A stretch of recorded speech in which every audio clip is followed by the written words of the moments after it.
Marc Spears, senior NBA writer from ESPN, from Undefeated here on the Rich Eisen Show. How are you, Marc? Man, good morning, brother. How are you? I am great. So walk me through the conversation you had with David West in Cleveland. Well, I'm in this locker room, and it's like soaked with champagne, like literally like puddles. And I think David had a few cups, glasses, so to speak. The only time I've really seen him very animated is when they won last year and this year. So he, kind of just said himself, was kind of unsolicited that, hey, man, there was a lot of stuff going on the scenes, and if you knew, boy, it would blow your mind. You'd be shocked to know what was going on behind the scenes. And I'm like, okay, what was it? Can't tell you. But when it comes out, wow. So I actually went to talk to Sean Livingston, and then David West sticks his head outside the training room and starts screaming to him, I know he's going to try to find out. I know he's trying to ask you about it. But that's where I got the quote about, Kerr from Sean Livingston, and then Draymond said that the team definitely went through a lot of S, you know what I mean? Mm-hmm. And so there was something going on. They wouldn't give into it, but what I heard is there was at least two players who had some real personal things going on this season that affected the team along the way. Personal things? You mean in their personal lives that might have affected their business relationship? Yeah, like just, things that they were dealing with that, because they're a close-knit family. So it's inevitable if you work with somebody and they're going through some stuff, it trickles down to you as well because you see them every day. But as Sean Livingston told me when asked about it, he said, we keep our business closed. We don't air it out to the outside media. So I guess but there's something. I know. So then what to make of it? Because if it's something that's so crazy that everybody's telling you it's crazy what we dealt with, yeah. and they dealt with it and they won it all, and so what should it matter, right, Marc? I wonder if it, I wonder how much of it was real and how much of it was the alcohol. But usually when someone says that while they're drinking, there's some truth to it, right? So I don't know. It's intriguing. It's kind of a weird thing to get tossed out when they won a championship. And I've been trying to figure it out. I'm sure a lot of media have been trying to figure it out, but I don't know exactly what he meant. So as of right now, Marc Spears from the Undefeated here on the Rich Eisen Show. I got to be. I mean, I'm trying to interpret what you're saying here, Marc. And I've been around a lot of locker rooms, and I don't know if it involves significant others that everybody was involved in. Like that. That's the sort of crazy S. Yeah. That I'm kind of picking up. Am I warm at all on that front? I don't know what it is.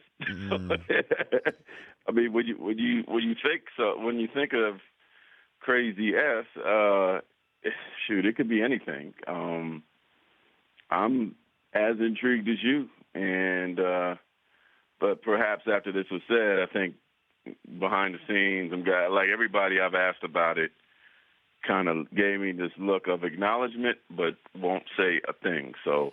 Okay. I guess to be figured out, I guess, later. So wish I had more for you on it, man. No, it's all good. But that one just it jumped out at me, and I played in the previous segment, Marc, a soundbite of the exchange between Mark Schwartz and Kevin Durant, where Durant just tamped down immediately any conversation of potential jealousy over who wins the MVP of the NBA Finals or not. And then, obviously conversations like this, sports fans who are sitting there in Oakland wanting to just celebrate 3 and 4, hear this sort of thing and think that we're trying to poke holes in it at all. But to me, that's the story, is how long can this last, right? I mean, that's the issue moving forward, because what else are we going to talk about until somebody can put together a team that can beat them, Marc? Well, after the game was over with, I saw Steph Curry walking in the hallway and with a cigar, and somebody mentioned Durant winning MVP and if he cared about it. And it's like, I'm a champ. So what? It's a trophy, So I don't think Curry cares. He's about winning championships. He actually said in a text message to Durant when they were trying to recruit him, hey, if you win MVP, I'll be right there cheering for you. So I mean, is it something that's missing out of Stephen Curry's big collection of things that includes championship trophies and gold medals and such, and MVP trophies from the regular season? Yes, but in the grand scheme of things, I think he's more worried about that championship than that finals hardware. So then what's the next step here for the Warriors, Mark? Obviously, Durant's already told Rachel Nichols that he plans to stay put. So what's next for them? Well, I think they're going to try to get Clay and Draymond to sign extensions. I expect the core to stay intact. I see them perhaps going to some of their youth. Patrick McCall probably will have a bigger role. Keep an eye on Damon Jones. I know a lot of people don't know him, but I think he'll probably end up being a replacement for JaVale McGee. He's as athletic, just as good shot block. He reminds me actually of Clint Capella. Just a real stable young player who just got caught up in the numbers and didn't play. Kevon Looney is a restricted free agent, although I think they'll have a good shot at bringing him back.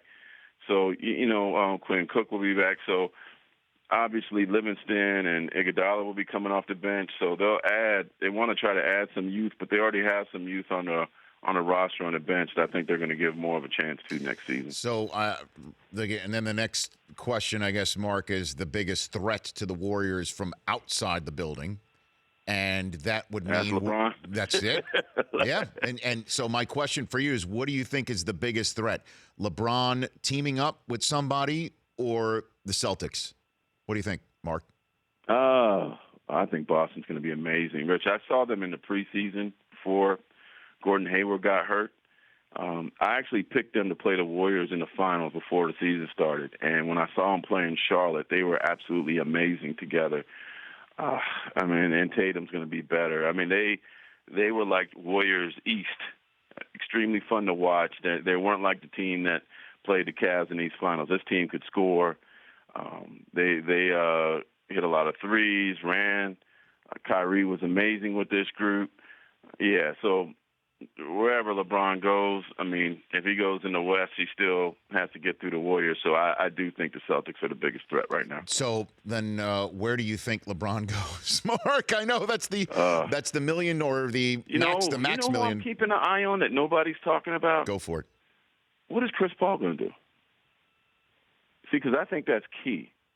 They are close. They are really, really close. His days of playing with Wade are done, right, for LeBron. Playing with Melo over, possible, But Chris Paul and him, very close. I could see them joining together with the Lakers. I don't know anything. I just wonder, what is Chris going to do?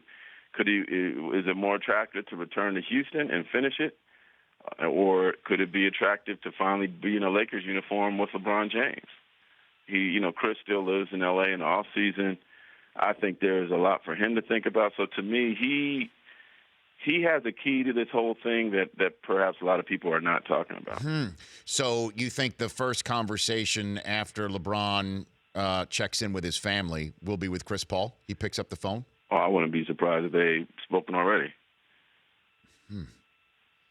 I can't see Chris going to Cleveland, though. So where? If I was Houston, I'd certainly be concerned. How about that? Where's Kawhi in this whole thing? Seems like San Antonio's going to let the dust settle and keep him. I wonder how the fans will feel about it. I wonder how his teammates will feel about it. They certainly didn't seem to miss him in the playoffs. They certainly appeared perturbed by him, and I can understand. I mean, not even being there to support them, not during the playoffs, not even being on the bench. I don't buy that he would have been a distraction thing. So I think there's a lot of kissing up to do and hugging for it to work out. But he's just too talented not to. I mean, unless they're trading him for LeBron James, I can't see him going anywhere. What about LeBron going there, playing for Pop? What do you think about that? You know what? I think, remember in 2010 when, before the decision, there was a lot of meetings in downtown Cleveland for LeBron where he spoke to the Clippers. It seemed like he spoke to everybody. I wouldn't be surprised if such takes place again, where there's opportunity for a lot of different people to give a sales pitch. And I know he's a big fan of Popovich. They're really, really close. But, he certainly has a lot to choose from. And I'll bet you there'll be at least 10 suitors wanting to knock on their door and see what it's also intriguing that Toronto hasn't hired a coach. Are they waiting to see if he'd be interested so he could hire a coach he wants? It's just, I think there's about 10 horses in this race. And right now, if I was a betting man, I'd pick the Lakers as the front runner. In the minute I have with you left, Marc, Dwane Casey signed with the Pistons just as we were going on the air. What do you think of that fit? I saw him over the weekend at the finals. He seemed like he was close to making that decision to go there. They don't have a lot of cap room. I talked to him about that to really do anything. But if you look at the end of the Pistons' regular season, I believe they won like 7 of their last 10 games when they were healthy. So if this team's healthy, they're a playoff team. How far they go, I don't know. There's not much they could do in free agency. But I think Blake Griffin will certainly, and Drummond will certainly do well under Case. Great job this season, Marc. Let's chat over the next few weeks prior to the draft and after Dwane Casey picks up the Coach of the Year award wearing a Pistons pin for his time with the Raptors. I hope he gets a bonus from that. Maybe he will. Thanks for the call, Marc. All right, brother. You got it. At Marc with a C, J Spears, ESPN. The Rich Eisen Show, weekdays at noon Eastern on Audience.